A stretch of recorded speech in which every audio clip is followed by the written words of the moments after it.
और तुम भी कम नहीं हो। शुरू शुरू में कहते थे अपनी पत्नी से, आहा कितनी सुंदर दिखती हो। बोले कितनी? बोले चंद्रमुखी दिखती हो। और चंद्रमुखी कब ज्वालामुखी बन जाती है तुम्हें पता नहीं चला। अच्छा, चंद्रमुखी तो तुमने बड़े दिल से कहा, पर ज्वालामुखी कभी कह ही ना पाए। हिम्मत ही नहीं जुटा सकते तुम ज्वालामुखी कहने वाली, है ना। तो चलो छोड़ो, कहां फंस गए हम। काम की बात सुनो। दो ही स्थिति में देवियों को भोजन दो भाव से बनाना चाहिए। पहला, मैं अपने शिव अपने गोविंद के लिए बना रही हूं, ये सब उसी का है, तो आने जाने वाले भी धन्य हो जाएंगे। अथवा पति में इतना प्रेम हो सती अनुसुईया की तरह, जो अपने पति को परमेश्वर मानते, तो फिर ये भाव रहे कि मैं अपने पति परमेश्वर के लिए भोजन बना रही हूं, तो भी वो आने वाले वाला पवित्र हो जाए, धन्य हो जाए। तो रसोई में ऐसा भाव रखने से जो शिव जी का प्रसाद बनाते जिस घर में, उस घर में आने जाने वाले भी धन्य हो जाते हैं, पवित्र हो जाते हैं, ऐसा कहा गया। जैसे ही कोई कहे कि मैं शिव प्रसाद लेकर आया हूं, तुरंत सर झुका लेना चाहिए और तुरंत सर झुकाकर उस प्रसाद को प्रणाम करके शिव जी का स्मरण करके उसे ग्रहण कर लेना चाहिए। आए हुए शिव नैवेद्य को मैं ग्रहण करूंगा, थोड़ी देर में खाऊंगा, खा लूंगा, ऐसा सोचने भर से पाप लगता है।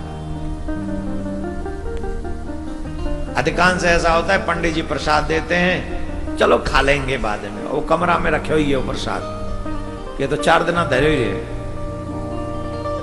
ऐसा नहीं, सबसे पूरा ना खा सको। सिर्फ जो उन्होंने प्रसाद दे दिया एक तरबूजा, अब एक कैसे खाएंगे? कोई बड़ा सा फल दे दिया या अधिक संख्या में दे दिया तो सारा कैसे खाएंगे? तुरंत प्रणाम करके थोड़ा सा तो ग्रहण कर ही लेना चाहिए उसमें से, उसी समय मतलब अब यहां प्रसाद मिला तो यहां थोड़ी खाने लग जाओगे।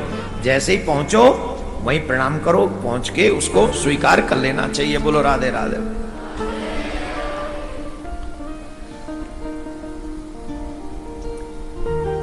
जिसमें शिव नैवेद्य ग्रहण करने की इच्छा उत्पन्न नहीं होती, वह महान पापी है, इसमें कोई संशय नहीं। हृदय में अवस्थित शिवलिंग या चंद्रकांत मणि से बने हुए शिवलिंग अथवा स्वर्ण या चांदी से बनाए हुए शिवलिंग को समर्पित किया गया नैवेद्य, ये ध्यान से सुन लीजिए, इस जगह पर अर्पित किया गया प्रसाद मात्र शिव भक्तों को ही ग्रहण करना चाहिए। अथवा स्वर्ण या चांदी से बनाए गए शिवलिंग को समर्पित किया गया नैवेद्य सिर्फ शिव जी की दीक्षा लिए भक्तों को ही खाना चाहिए, ऐसा कहा गया है। इतना ही नहीं, शिव दीक्षित भक्त समस्त शिवलिंग के लिए समर्पित महाप्रसाद को ग्रहण कर सकते हैं, जिन्होंने शिव नाम की दीक्षा ले रखी है। जो शिव जी को अपना सर्वस्व मानते हैं, वो कहीं भी शिवलिंग पर प्रसाद चढ़ा हो वो उसे ग्रहण कर सकते हैं। अब आप लोग सोच रहे होंगे हम लोगों का क्या सिस्टम बनेगा महाराज, आप ही की बारी आ रही है आगे सुनो। जिन मनुष्यों ने अन्य देवी देवताओं की दीक्षा ले रखी है, जैसे नारायण की, राम जी की, शंकर के, शिव जी, कन्हैया की, तो हम तो अन्य वालों में आ गए ना। हम शिव दीक्षित नहीं है, हम लोग तो कन्हैया के नाम से दीक्षित है। हमारा तो कन्हैया युगल मंत्र जाप करते हैं, हमारे दो ही रिश्तेदार, बस वहां जाएंगे ना हम तो फिर उनको क्या करना चाहिए? जिन मनुष्यों ने अन्य देवी देवताओं की दीक्षा ले रखी है और शिव भक्ति में भी अनुरक्त हैं, जैसे हम लोग यहाँ सब शिव जी का पार्थिव शिव बना ही रहे हैं, नमः शिवाय शिव नमः शिवाय, हर हर भोले नमः शिवाय, केदारपति शिव नमः शिवाय, कैलाशपति शिव नमः शिवाय। तो क्या करना चाहिए? जो शिव भक्ति में अनुरक्त रहते हैं, अन्य देवी देवताओं से मंत्र जाप करने वाले लोग, उन लोगों के लिए शिव नैवेद्य के भक्षण के विषय में कुछ प्रेम पूर्वक निर्णय किया गया है, उसे आप सुने। हे ब्राह्मणों, सालग्राम से उत्पन्न शिवलिंग, रसलिंग, पादरलिंग, पाषाणलिंग, रजतलिंग, स्वर्णलिंग, देवी देवता और सिद्ध मुनियों के द्वारा प्रतिष्ठित शिवलिंग, केसर के बने हुए लिंग, स्फटिक लिंग, रत्नलिंग, ज्योतिर्लिंग आदि समस्त शिवलिंगों के लिए समर्पित नैवेद्य का भक्षण करना चाहिए। जो इनका भक्षण करता है उन्हें चंद्रायण व्रत के समान फल देने वाला कहा गया है।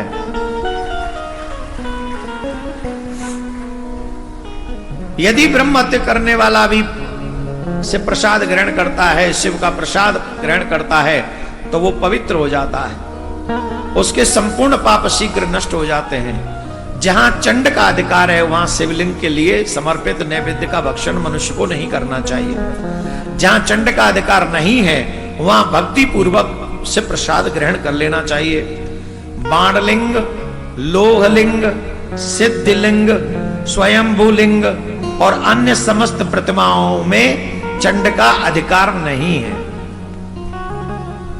कहां नहीं है? बाणलिंग, लोहलिंग, सिद्धलिंग, स्वयंभूलिंग और अन्य जितने भी 12 ज्योतिर्लिंग है ना, वहां चंड का अधिकार नहीं है।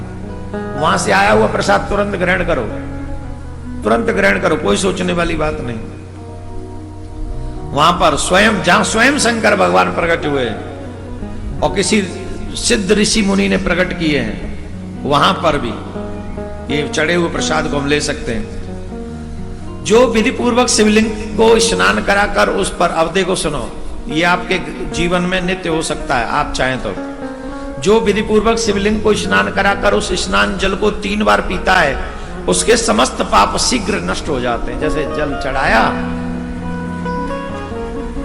जैसे आप लोग यहां अभिषेक कर रहे हैं, अभिषेक किया और उसी में से 3 बार चरणामृत ले लिए, समस्त पाप नष्ट हो गए।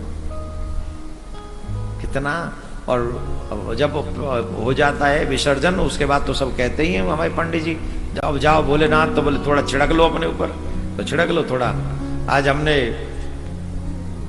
क्या बोले, बोलना नहीं चाहिए, तो छोड़ो, नहीं बोलते, तो ऐसा अच्छा दृश्य कभी कभी दिखता है तो ग्रहण करना चाहिए, उससे बड़े सब पाप नष्ट हो जाते हैं। चंड के द्वारा अधिकृत होने के कारण अग्रह, शिव नैवेद्य, पत्र, पुष्प, फल और जल, यह सब जैसे कहीं से प्रसाद आया शिव जी का, बहुत गजब की बात बता रहे हैं, जहां चंड का भी अधिकार है और प्रसाद आप तक आ गया, तो फिर क्या करना चाहिए? बोले कुछ भी किसी का भी अधिकार हो और अगर वो शिव नैवेद्य शालिग्राम से स्पर्श करा दिया जाए तो फिर वो ग्रहण करने के योग्य हो जाता है, फिर उसे कोई भी ग्रहण कर सकता है। एक बात पर विशेष निषिद्ध कहा गया है, शिव जी के ऊपर चढ़े हुए धन को सब किसी को अधिकार नहीं है, सबको अधिकार नहीं। जो शिव जी पे धन चढ़ाते हैं ना लोग, आजकल तो सब खा जा रहे हैं। पहले बहुत कम लोग होते थे गांव में, वही उसको लेते थे, सब नहीं लेते थे। बड़े बड़े विद्वान पंडित जी नहीं लेते थे। जो शिव जी पे चढ़ता था धन, वस्त्र आदि, उसको सब ग्रहण, प्रसाद तो ठीक है ले लो, पर धन, आभूषण और वस्त्र ये हर किसी को ग्रहण नहीं करना चाहिए।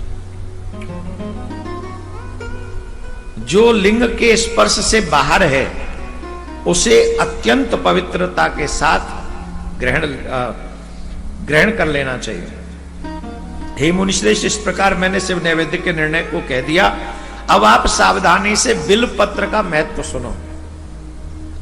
आप लोग कितने प्रेम से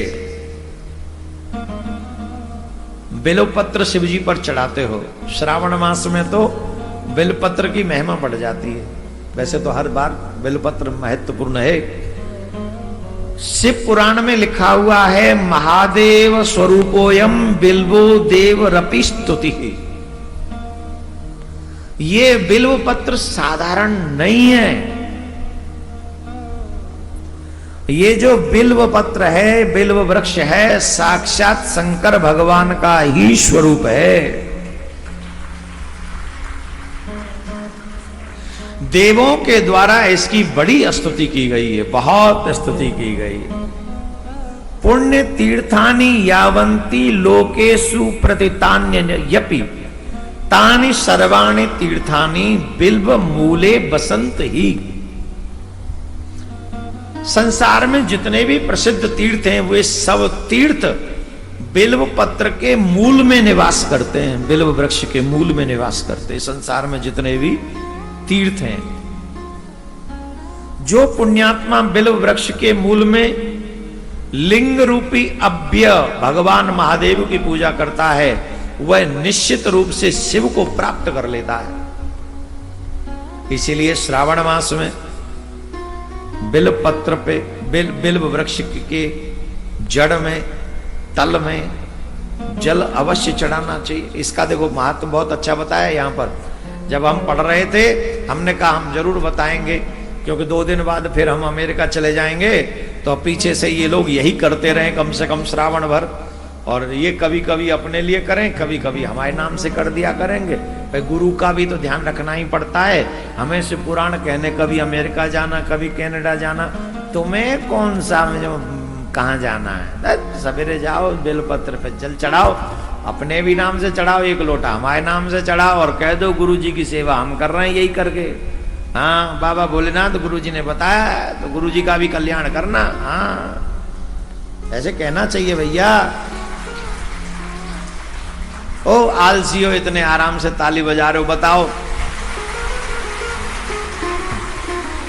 सुनो सुनो, मैं कहां कहां से ढूंढ के लाता हूं ऐसी चीजें, पढ़ता हूं, मेहनत करता हूं, तब ढूंढ मिलती हैं। और किसके लिए लाता हूं? तुम्हारे कल्याण के लिए।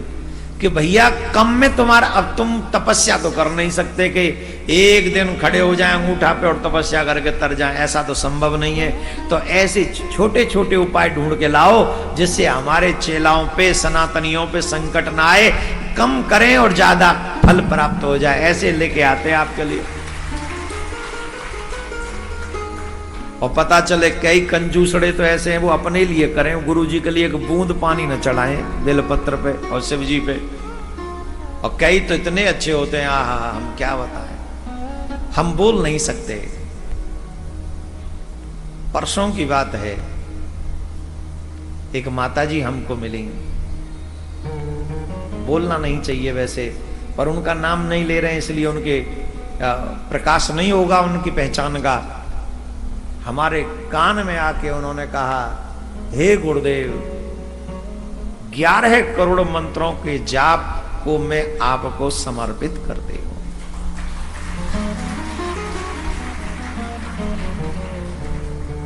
मेरे कान में कहा चुपचाप, 11 करोड़। आप सोचिए, ऐसे श्रेष्ठ भक्तों की श्रद्धा पर ही शायद हम जैसे पतित इस लायक रह पाते हैं कि हम भगवान की कथा कह पाए। आज के इस भयावह युग में आसान नहीं। शरीर में आप जैसा शिष्य मिला, कोई करोड़ों अरबों रुपया दे दे अपने गुरु को और उसमें श्रद्धा न हो, किसी काम का नहीं। और कोई एक माला करके अपने गुरु को समर्पित श्रद्धा से कर दे, तो वो माला अरबों खरबों से ऊपर होती है और वो ठाकुर स्वीकार करता है उस माला पर। एक और बात बता दें,